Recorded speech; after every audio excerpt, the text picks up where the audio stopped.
For almost 75 years, the FBI's top 10 most wanted list has helped bring down some of the nation's most dangerous criminals.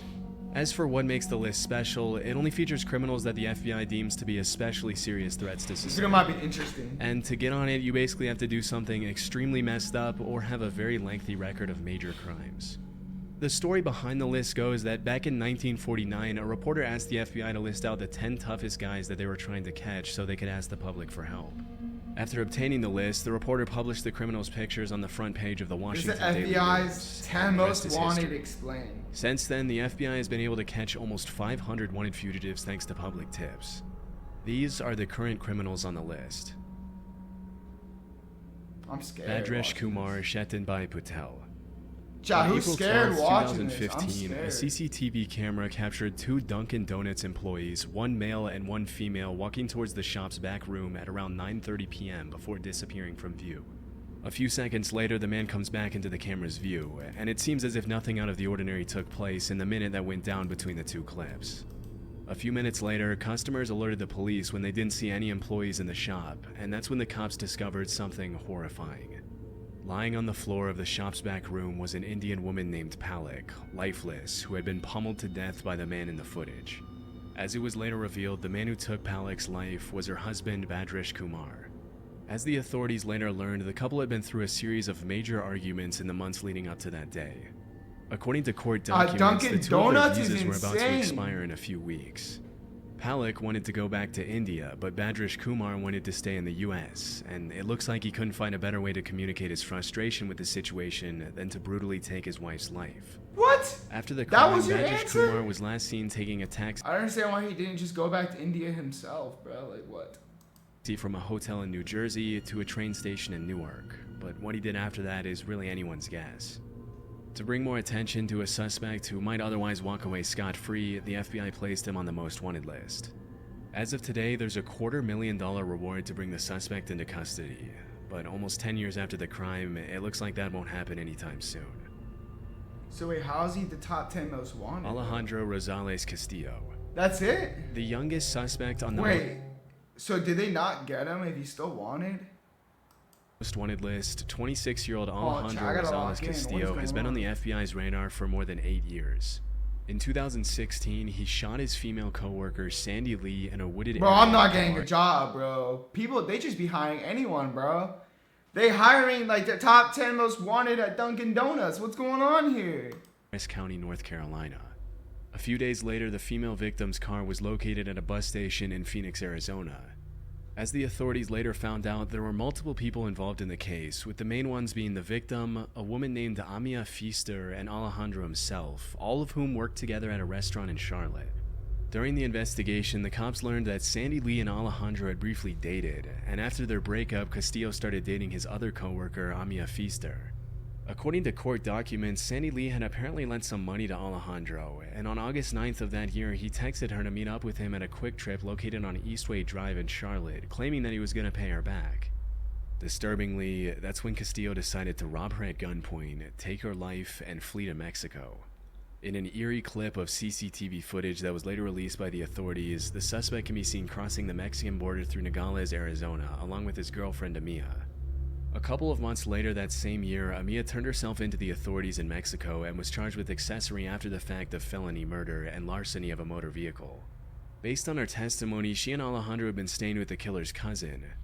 At some point, Castillo had once again disappeared with no explanation, and that's when she decided to turn herself in. As of 2024, the FBI has no further clues that could lead to Castillo's arrest. Right now, all they know is that he's probably still living in Mexico. The last time he was seen, he wore his hair short and shaved on the sides, but that's pretty much all they have to go on. As of today, there's still a $250,000 reward out for his arrest, but there have been no further updates on his case. Damn, bro. Before we move on, this is crazy, Chad. Bro, he got away with murder, basically. I mean, hopefully for not forever, but oh my god. Ruja Ignatova. In 2016, the Bulgarian entrepreneur Ruja Ignatova stepped on stage in a beautiful red dress at the Coin Rush global event in Wembley, London to talk about her vision for the future of her crypto company OneCoin. During the presentation, she claimed that in 2 years, everyone would forget about Bitcoin and that OneCoin would dominate the crypto world as the one true cryptocurrency. It's hard to imagine that any of her excited, applauding investors knew that they were stepping into what was later described by the New York Times as one of the biggest scams in history. For several years, Ruja, or the crypto queen as she's known nowadays, promised her buyers a 5-fold and even 10-fold return on their investment in OneCoin.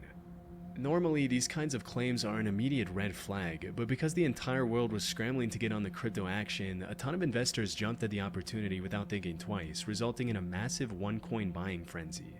Between 2014 and 2016, OneCoin raked in more than $4 billion from unsuspecting investors, with more than $50 million coming from investors in the US.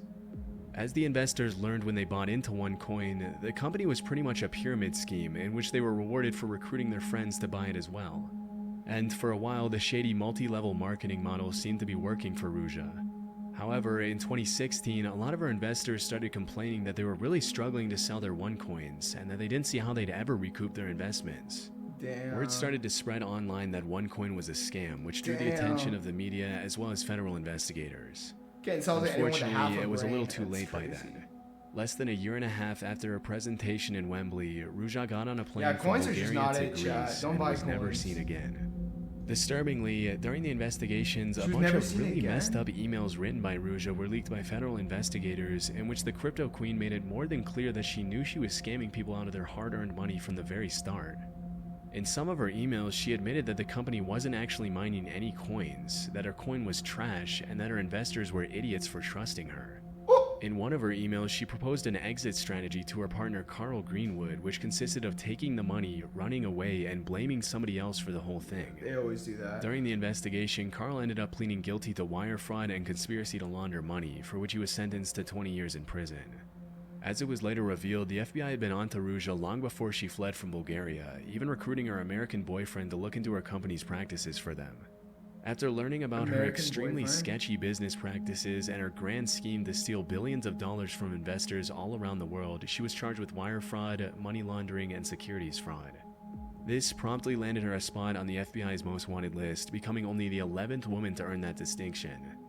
Looking into her past to find clues as to what could have influenced Ruja to do something so nefarious, federal investigators found some pretty interesting stuff.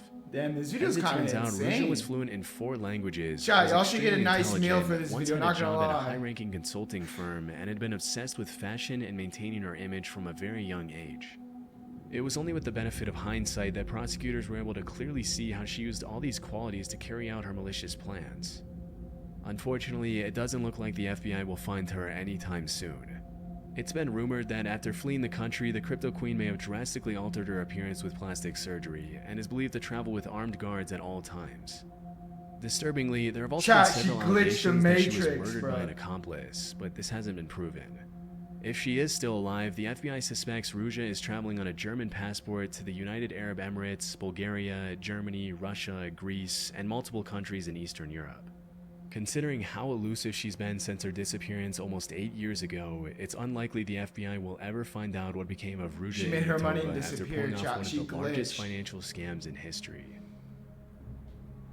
Dude, chat, she glitched! On May 12, 2012, Arnaldo Jimenez and his wife Estrella went out to celebrate their wedding in a black 2006 4-door Maserati. Less than 24 hours after the couple had said their vows, Arnaldo knifed his wife to death in the car, dragged her into the bathroom tub of her apartment in Burbank, Illinois, and disappeared without a trace. When Estrella didn't come back to pick up her kids at school the next day, her family called the cops, who ended up finding Estrella's remains still in her wedding dress in her bathtub. Immediately, a nationwide search for Arnaldo was launched, but by that time the suspect was long gone. During the investigation, it was revealed that Jimenez had reached out to a friend before fleeing and told him, "If anyone asks where I am, tell them I went to Mexico." Since then, the authorities have received multiple tips that Jimenez may have fled to Durango or Tamaulipas, Mexico, where he's believed to be hiding out with family members.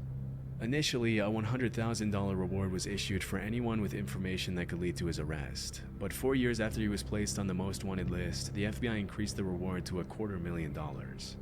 Burbank police have stated that in the past 12 years they've received hundreds of tips about Arnaldo's whereabouts, but none of them had led to anything significant. After the crime, investigators traced his phone and determined that he had traveled from Chicago to Tennessee, then to Arkansas, and from there to Hidalgo, Texas, very close to the Mexican border. They were unfortunately unable to determine where he went after that. Police have also revealed that the car in which Arnaldo carried out his heinous crime was never found. If the suspect is ever caught, he'll be spending the rest of his life in prison for first-degree murder and unlawful flight to avoid prosecution. But based on how things have played out since the last time he was seen, it's unlikely Arnaldo will ever pay for his atrocious crime. Damn, bro, people actually get away with these things? That's Vitel'Homme crazy. Innocent. I never knew that. As the leader of one of Haiti's largest and most violent criminal gangs, Craze Barry, Vitel'Homme Innocent, which do not let his name fool you, he is indeed not innocent, has terrorized the region for years, earning a spot on the FBI's most wanted list for his role in a string of brutal kidnappings and murders. In October 2021, he collaborated with the notorious 400 Mawozo gang to carry out the high-profile kidnapping of 17 Christian missionaries in Haiti. Disturbingly, 5 of the kidnapping victims were children, one as young as 8 months old. Held at gunpoint, the hostages were reportedly kept captive for 2 months while the gangs demanded a ransom of $1 million per hostage. It was only after an anonymous donor paid an undisclosed sum to Craze Barry and 400 Mawozo that the missionaries were finally released. Based on court documents, Innocent and his crew ended up spending the ransom money on weapons. That same year, the Haitian president was assassinated, which caused Innocent's influence to grow exponentially in the chaos that engulfed the country. In the aftermath of the assassination, Craze Barry claimed new territories and expanded their ranks quicker than the cops could even keep track of. In 2023, Craze Barry boasted an estimated 600 members, many of whom were young children who were involuntarily recruited to serve Innocent's criminal organization. Almost exactly 1 year after the kidnapping of the Christian missionaries, Craze Barry kidnapped 2 U.S. citizens under Innocent's orders, Marie Odette Franklin and Jean Franklin. Unfortunately, one of the victims did not survive, while the other was held for a $300,000 ransom. Somehow, Innocent still managed to walk away scot-free. In April 2024, CNN released an interview where Innocent brazenly showed off his luxury home, which sticks out like a sore thumb in the extreme poverty surrounding him. Surrounded by gold-rimmed couches and chairs, Innocent explained to the reporter how he came to power. In the interview, he shamelessly blamed Haiti's corruption on the country's politicians, refusing to take any responsibility for his own actions. Interestingly, he also alleged that before becoming the leader of Craze Barry, he had once owned multiple legitimate businesses, including a hotel and a rental car company, but said his companies were destroyed by the government. According to multiple crime analysts, Innocent was once a political activist before he turned to violent crime to maximize his influence. Back in the US, Innocent is wanted by the FBI for an insanely long list of crimes, including kidnapping for ransom, theft, murder, assault, vehicle theft, and destruction of property. There's a $2 million reward for information leading to his arrest, but with powerful connections and an armed gang, it'll be pretty tough to ever bring him to justice. Damn, what the hell? Omar Alexander Cardenas. Bro, glitch, bro. In These people are 2022, the FBI released 2 eerie before and after clips of a man walking into and then running away from a shopping mall area on August 15th, 2019. The man seen in the video is 29-year-old Omar Alexander Cardenas, and let's just say that he didn't exactly go shopping in the time that elapsed between those 2 clips. After disappearing from the camera's view, Omar walked up to a man standing outside the Hair Icon barbershop at an outdoor shopping center and fired several rounds from his semi-automatic handgun at his head, killing him instantly. Immediately after committing the crime, Omar fled the scene a little after 4 p.m. as he can be seen in the eerie FBI footage. A suspected member of the Pierce Street gang in Los Angeles, and often going by the nickname Dollar, Omar is suspected to have fled to Mexico to seek refuge among his relatives. In September 2021, a federal arrest warrant was issued for the suspect after he was charged with murder and unlawful flight to avoid prosecution, thanks to which he was pinned on the most wanted billboard. Even though he committed a brutal crime pretty much in broad daylight and didn't exactly shy away from the cameras after doing it, the cops seem to know surprisingly little about Omar. The only things they really know about him are that he's around 300 pounds, wears thick prescription glasses, has at least 1 tattoo, and is considered armed and dangerous. Which alone is hardly enough to track down a criminal who's crossed international borders to flee prosecution. Do they always go to With like time, Mexico? hopefully more information will surface leading to his potential extradition and arrest. But for now, it looks like Omar will remain a most wanted criminal. What the heck? Yulan, Adonay, Archaga, Carias. Back in the 80s, a gang known as the Mara Salvatrucha was set up to protect Salvadorian immigrants from other gangs in the Los Angeles area. Fast forward a couple of decades, and the Mara, or the MS-13 for short, had become one of the most brutal and violent criminal organizations in the world. Nowadays, MS-13 has a strong presence in El Salvador, Guatemala, Honduras, Mexico, the US, Canada, and even Spain. They engage in all kinds of criminal activity, from drug trafficking, human trafficking, extortion, murder, and racketeering, often using extreme violence to maintain their influence and control. For many years, a man named Yulan Adonay Archaga Carias operated as the head of MS-13's criminal activities in Honduras, providing support and resources to the gang in Central America and the US with firearms, narcotics, and loads of cash. Often operating under his alias Porky, Yulan is wanted by the FBI for trafficking multi-ton loads of drugs through Honduras to the US and for the killing of several rival gang members. Among Porky's colorful criminal charges, you'll find everything from murder to racketeering conspiracy to drug importation to possession of machine guns.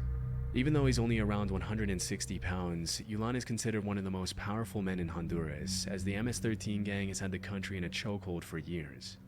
The most shocking part of the story is that at one point, Porky had already been apprehended by the Honduran authorities and was even taken to a courthouse for a hearing on charges of murdering 2 Honduran prosecutors. But during the hearing, 20 armed men dressed up in the same clothes as the anti-gang police units walked into the building escorting a veiled suspect and suddenly opened fire on the guards. In just a few seconds, the men subdued the guards and safely escorted Porky out of the courthouse, killing 4 police officers in the process. For obvious reasons, Porky is considered armed and extremely dangerous. Due to the sheer nature of his crimes, the FBI is offering $5 million to anyone who can provide information leading to his arrest. Chow, we about to get some information, bro. Difficult to track a Chow, I think this is the best way to glitch. Like, you go on the FBI most wanted list and then you hunt the person down and you get the $5 million, bro. Like, tell me, like, bro, what? That might be a glitch. Is that he's taken every but possible you gotta be measure safe, to fly under obviously. the Be radar. safe, you know. Although he's believed to still be in Honduras, he and his security team use untraceable numbers from Israel and Poland, and he goes to extreme lengths to keep his whereabouts a secret when he contacts his family. Although the hunt for Porky is far from over, he's likely to remain one of the most elusive and dangerous fugitives on the FBI's most wanted list for years to come. Alexis Flores. One seemingly peaceful afternoon in July 2000, 5-year-old Ariana De Jesus was playing on the street in Philadelphia with her sister and friends when her mom went out for a quick trip to the store. When her mom came back, she started living every parent's worst nightmare. Ariana had been taken by a suspicious man. Immediately, her mother reported her missing, triggering a citywide search for the 5-year-old girl. In a desperate effort to bring more attention to the disappearance, Ariana's family and friends covered every neighborhood wall, light post, and stop sign with flyers and missing posters, but nobody had any clue what had happened to the little girl. Unfortunately, after a few weeks of searching, the cops found her unresponsive in the basement of an abandoned apartment building just a few blocks away from where she had been taken. Disturbingly, the authorities also found a t-shirt featuring a bold political logo at the crime scene, which they deduced belonged to the suspect. During the investigation, a man came forward stating that he was pretty certain the t-shirt had belonged to a guy he only knew as Carlos, a drifter he had once employed as a handyman. Unfortunately, despite the promising lead, the case went cold for several years, leaving Ariana's family devastated and confused. It wasn't until 2007 that the authorities were able to analyze the shirt again thanks to recent advances in DNA technology, and what they found changed the course of the investigation forever. The DNA in the shirt was a perfect match with that of a man named Alexis Flores, who had been arrested in Arizona in 2002 for shoplifting and in 2004 for forgery. Unfortunately, by the time his DNA was linked to the crime, he had already been deported to Honduras years earlier for other, less serious crimes. As the police would later find, finding Alexis Flores was going to be a lot more difficult than they initially thought. Throughout his colorful criminal career, Alexis had provided multiple fraudulent dates of birth and names. Despite his inclusion in the most wanted list, the only things the FBI really knows about him are that Alexis is around 5'4", 130 pounds, and has visible scars on his forehead and right cheek. Due to his crimes, he's obviously also considered armed and extremely dangerous. With a $250,000 reward on his head for the crimes of kidnapping and murder, you would think that someone would have come forward with information on this guy, but 24 years after the crime, Alexis has remained unfound. What the fuck? Wilver Villegas Palomino. The National Liberation Army, or ELN, is a Marxist-Leninist guerrilla insurgency group in Colombia, often referred to as Colombia's last true insurgency and one of Latin America's most powerful. Every time I ask someone if Colombia is safe, they're like, "Nah, it's not." Like, I'm scared to go to Colombia. I don't know. But, yeah. In the past few years, the ELN has expanded aggressively into Peace Venezuela, out, Sarah, love you. thanks to which the National Liberation Army now has over 6,000 active members. Interestingly, for the first few decades after its foundation, the group mostly focused their efforts on kidnapping, extortion, and attacking oil infrastructure. But over time, the ELN stopped shying away from drug trafficking and became deeply involved in the international drug trade, earning them the attention of the FBI. In 2023, Wilver Villegas Palomino became the 530th addition to the FBI's most wanted list on multiple serious charges ranging from narco-terrorism to murder to drug trafficking. Often running under the alias The Hog, Palomino is a high-ranking member of the National Liberation Army who's been involved in a 20-year conspiracy to distribute drugs from Colombia to the US, thanks to which a warrant for his arrest was issued back in 2020. Wilver has also been accused of murdering multiple human rights advocates in Venezuela and the Catatumbo region in Colombia between 2017 and 2019. Due to his high rank and his responsibility in flooding the streets of Houston and other major U.S. cities with drugs, the United States Department of State's Narcotics Rewards Program is offering a reward of up to $5 million for information leading to Palomino's arrest. As of today, it's a complete mystery where this guy is, but considering the ELN oversees the production I hope they of find over these 200 people, tons bro. of I really drugs, do. which are later distributed worldwide, obviously including the U.S., it makes sense why he was put on the list. Makes sense. Alright, this Donald should be the Eugene last Fields person. II. Since The last 2022, person on the Donald Eugene list. Fields has been wanted by the FBI for the alleged trafficking of at least one child in Missouri between 2013 and 2017. According to the authorities, Fields took a 14-year-old girl and offered her to his friend Ted Sartori Jr. in exchange for cash, cars, motorcycles, vacations, and Christmas presents. Last known to live in Franklin County, Missouri, I don't Fields think has I have, apparently been Jess. moving I around don't the think I country have. since I should probably check it 2022, out. working sporadic I've jobs seen as a tree Narcos. trimmer and Narcos independently is selling based used off in cars in an Colombia. effort to fly under the radar. Based on court documents, it's believed that Donald probably took more than one victim, and that he might be hiding out with his girlfriend Jennifer Isgriggs, who is also wanted on a felony warrant for failure to provide child support. Since 2022, the cops have received multiple tips indicating that Fields spent some time in the Tampa area, and as soon as they heard that, they started running Facebook ads with his face on a most wanted poster to ask for the public's assistance in locating him. Unfortunately, it's likely that by then Fields had already fled to Stover, Missouri. The FBI has also placed large billboards with Fields' face in cities where he's known to travel, but so far it seems like he's managed to stay a step ahead of the cops. Earlier in 2024, Sartori, Fields' partner in crime, pleaded guilty to his charges and will face up to 30 years in prison. He'll also likely have to pay $25,000 in restitution to his victim. Based on court documents, he'll be officially sentenced in early November 2024. As per the FBI's description of the suspect, Fields has multiple scars on his body as well as a tribal print tattoo on his right shoulder. With such a big effort being made by the FBI to make this guy's face known, hopefully someday he'll be recognized by someone and promptly turned into the authorities. But for now, the cops have urged— Wow, guys. That's crazy. I didn't know you could make that much. Not make much, but I didn't know they would reward you for finding these people. That's crazy. So does that mean like anyone could just find these people and just make $5 million? Like what? They're probably putting their life on the risk. Love your edit. You posted it, but I'll check it out.